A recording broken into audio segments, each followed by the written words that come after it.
দেখেন এটা হলো আমাদের সৌন্দর্য। দিনে হুয়া রাতে হুয়া যত হুয়া কেন হুয়া ও সে কথা কি বোঝো নতুন বেল ভাই, দেখেন এই যে নতুন একের বেল ভাই। এই বেলটা কবে কিনছেন ভাই?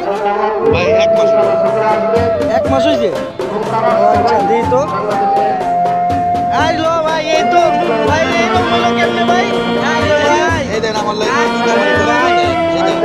আমার লাগে নতুন দুই বেলটা, নম্বর নতুন বেলটা এমনি ছিঁড়ে গেল গো ভাই। আরে ভাই, আপনার তো ভাই ধরা পুরাই। আপনি কি কইতে চান এই বেলের উদ্দেশ্যে? ঘাটে মাঠে পথে জোটা কালো ভাই দেখেন আমারে কিভাবে দেখাই দিছে না ভাই 250 টাকা লইছে ভাই ঘাটে মাঠে পথে জোটা জানি না কয় কি সে কথা কে ঘামায় বলো জুরাইন থেকে শাস্তি দেওয়া উচিত, এটা কঠিন শাস্তি দেওয়া উচিত, এটা কঠিন শাস্তি দেওয়া দরকার। আচ্ছা।